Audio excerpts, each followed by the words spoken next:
Good morning. Welcome back to the video class. Civics lesson 5. Local self-government at a rural level.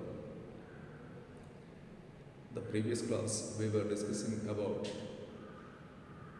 meaning of local self-government and local government, advantages of local self-government, the main features of the Constitution 73rd Amendment Act. These are topics we were discussing in the previous class. Today we will learn Gram Panchayat.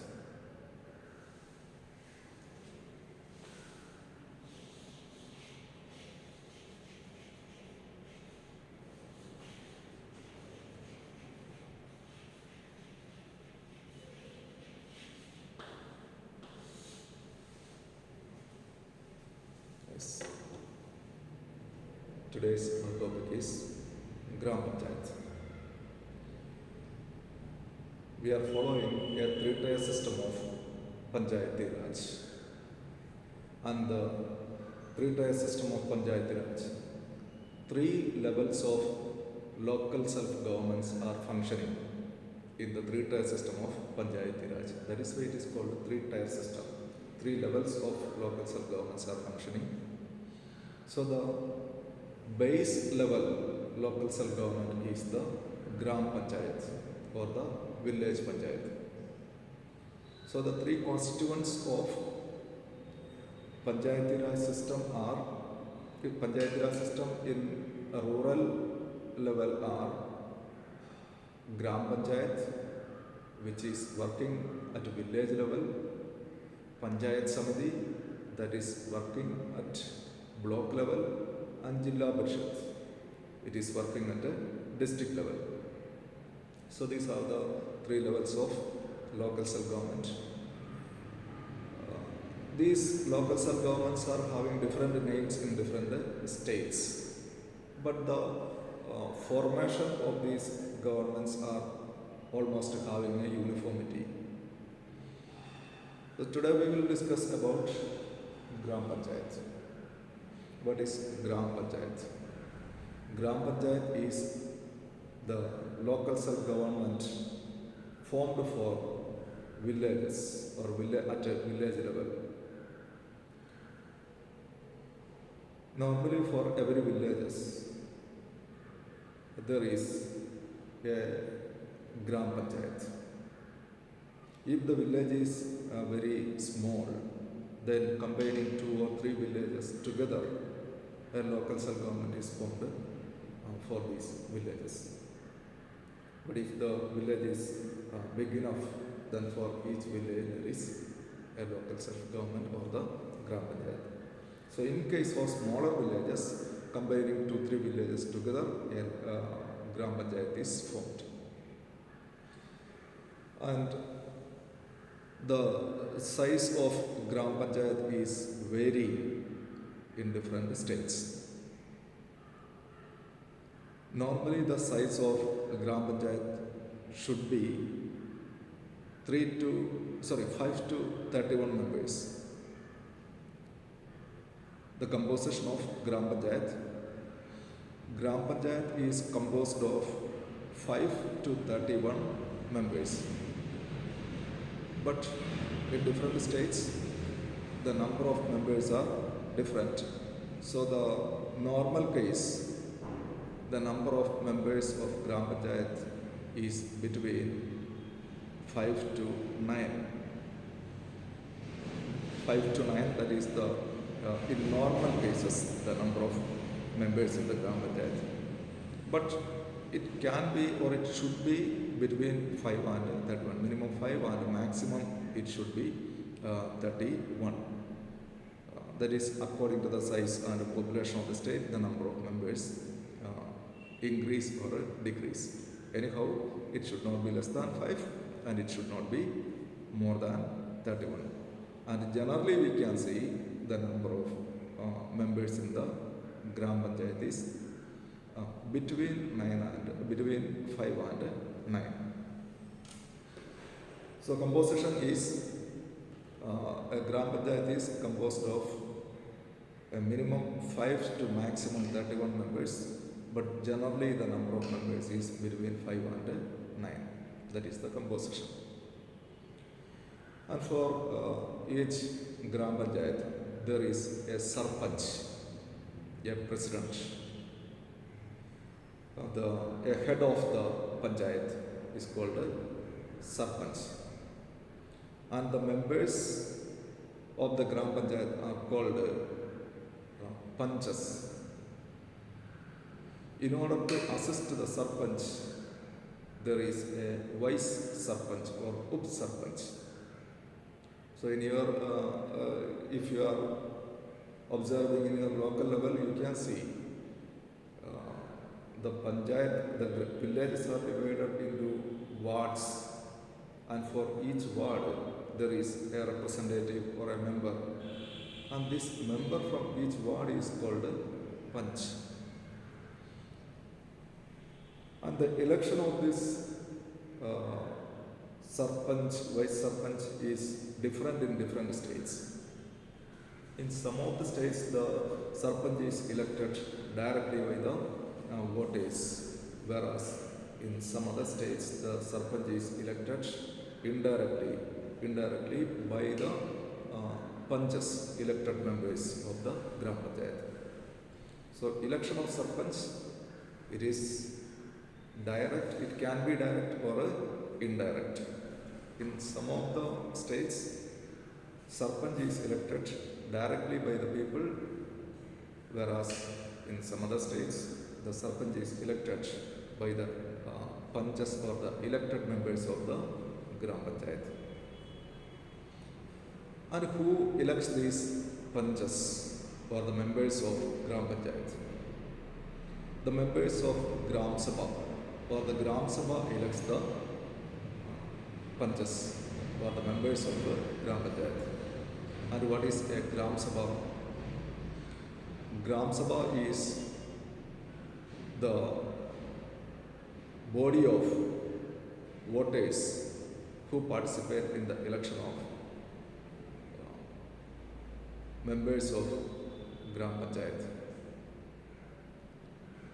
All the adult citizens who are members of all the adult citizens who can cast a vote for the election of a member of Gram Panchayat forms the Gram Sabha. The body of voters who elect member of Gram Panchayat is called Gram Sabha. The body of voters who elect members of Gram Sabha is called Gram Sabha. Members of Gram Panchayat is called Gram Sabha. So all the adult citizens who are having the right to vote from a village are the members of Gram Sabha. All the adult citizens who are having the right to vote from a village forms the Gram Sabha, or they are the member of Gram Sabha. So Gram Sabha elects the members of Gram Panchayat, and the elected members of Gram Panchayat, they elect the Sarpanch, whereas in some other states the Sarpanch is elected directly by the Gram Sabha or directly by the voters of that Gram Panchayat. This Sarpanch and Vice Sarpanch or the other Panchas are not getting any salary from the government. They are members of the local self-government, and members of local self-government is not getting any salary. They are just getting grants from the government for various projects in the villages. Only the members of local government are getting salary from the government. Okay, then what are the eligibilities to contest the election of Gram Sabha? Sorry, not Gram Sabha, Gram Panchayat. In order to contest the election in Gram Panchayat as a Panch or as a Sarpanch, some qualifications are needed. So the candidates who contest the election in Gram Panchayat are having some qualification. Basic eligibilities are there. These eligibilities are called qualifications, and some of the qualifications are: the candidate should be at least 21 years of age. The minimum age limit required to contest the election in Gram Panchayat is 21 years, minimum 21 years. So the candidate should be at least 21 years of age, and the candidate should be an Indian citizen. For any elections in India, this eligibility is compulsory. The candidate should be an Indian citizen. So, two qualifications needed for the election, needed for a candidate in the election of Gram Panchayat. First one, the candidate should be a citizen of India, Indian citizenship. Second is minimum 21 years of age. Candidate should complete at least 21 years of age. Then a third qualification, the candidate should not hold any office of profit. Should not hold any office of profit means the candidate should not be a government employee. If the candidate is a government employee, he is holding an office of profit. He is getting salary from the government. So he is holding an office of profit. So a person who holds office of profit cannot contest the election, any election cannot contest the election. Since here we are mentioning about Gram Panchayat, the candidate should not hold any office of profit. Another eligibility, another qualification is he should not be an insolvent. He or she, the candidate should not be an insolvent or bankrupt. That means a person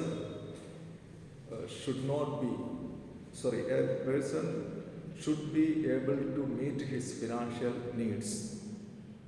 If a person is unable to meet his financial needs or financial commitments, better we can say financial commitments, such a person is termed as bankrupt. A person who is unable to meet his financial commitments is termed as bankrupt, and all the persons who are unable to meet their financial commitments are not termed as bankrupt or insolvent. The person who is proclaimed by a court of law, and court of law, that means an adalat. If a person proclaimed by a court of law that he is unable to meet his financial commitments, such a person is termed as an insolvent or a bankrupt. So an insolvent cannot contest the election. So another eligibility is the candidate should not be an insolvent. These are some of the main eligibilities or qualifications needed for a candidate to contest the Panchayat election or a Gram Panchayat election. So first, should be a citizen of India, should be minimum 21 years of age, should not be bankrupt or insolvent, should not hold any office of profit. Again, some more eligibilities are there, but you learn these 3-4 eligibilities only. So we have seen the eligibilities needed for a candidate to become the member of village panchayat. Then composition of the village panchayat also we have seen. Composition. The village panchayat is composed of minimum 5 to maximum 31 members. But normally or generally, the Gram Panchayat is composed of 5 to 9 members. Exceptional cases, it goes beyond 9, that is maximum up to 31. Then we have to discuss some of the functions of Gram Panchayat. The Gram Panchayat performs some functions.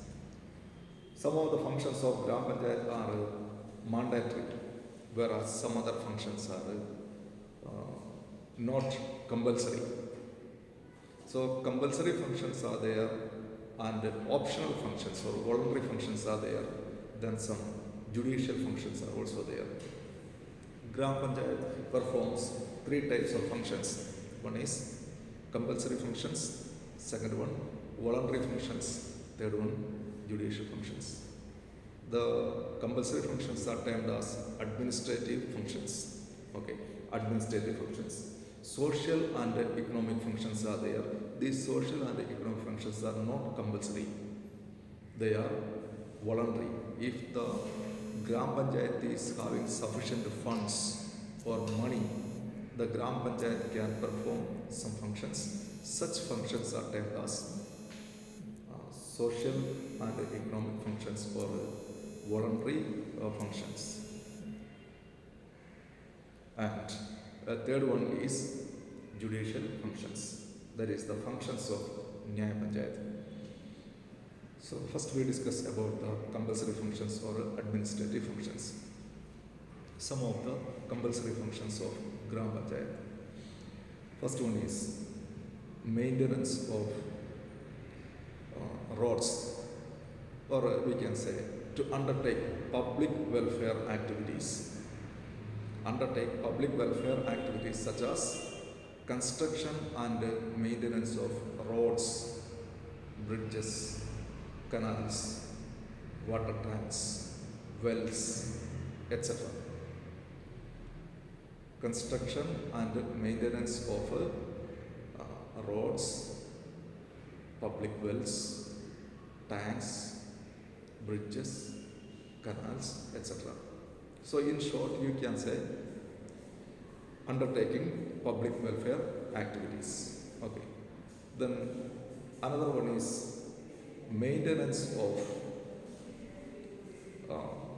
cremation grounds and burial sites for the proper disposal of dead body. The Gram Panchayat has to make arrangement for burial sites or cremation grounds. Dead bodies are properly to be disposed of, and for the proper disposal of the dead bodies, arrangements are made by the Gram Panchayat, or the Gram Panchayat has to make arrangements by organizing or by arranging proper burial sites or cremation grounds. So second administrative function is arranging burial sites or cremation grounds. And third one is making arrangement for primary education. It is the responsibility of the Gram Panchayat to make arrangement for primary education. That means establishing primary schools and pathshala like this. Then again, make arrangement for the health and sanitation in the village by establishing health centers and dispensaries. The Gram Panchayat can make arrangement for the proper health care of the villages. Yeah. Then maintaining the records of birth and deaths. That is another administrative function or compulsory function of the Gram Panchayat. Maintenance of records of birth and deaths. The newborn, the record of the newborn infants or child, and record of death. That means the people dies from that village. Their record is also to be maintained. So maintenance of record of birth and deaths. Then maintenance of the record of village properties, buying and selling all these things to be maintained. A record is to be maintained. Maintenance of village property, maintenance of a record of village property, maintenance of a record of birth and death, arrangement of burial sites and cremation grounds, arrangement of primary education, arrangement for health and sanitation by establishing health centers and dispensaries, then undertaking public welfare activities like construction and maintenance of roads, bridges, tanks, canals, wells, etc. These all are some of the administrative functions of the Gram Panchayat or some of the compulsory functions of the Gram Panchayat. These all functions the Gram Panchayat has to do. Then some voluntary functions or social and economic functions.